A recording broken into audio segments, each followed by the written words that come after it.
Learn about tapping and the law of attraction. You manifest your desires so much more rapidly and easily if you do the inner work first and raise your vibration.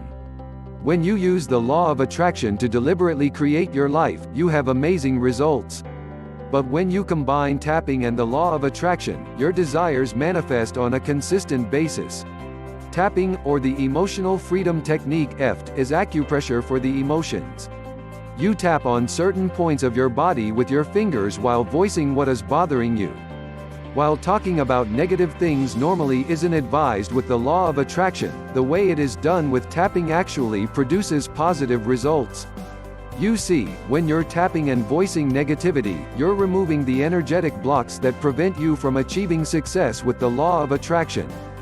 Tapping works so quickly, in just a few minutes, that when you're finished, you've removed your resistance to manifesting your desires and you've raised your vibration to allow your dreams to become a reality. So using tapping and the law of attraction together is the one time where it's okay to complain. In fact, the more you complain while tapping, the better results you'll have with the law of attraction.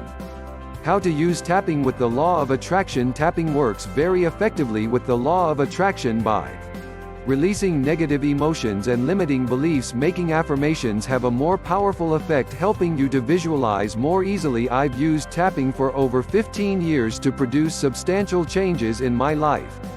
However, I'm not a certified EFT practitioner.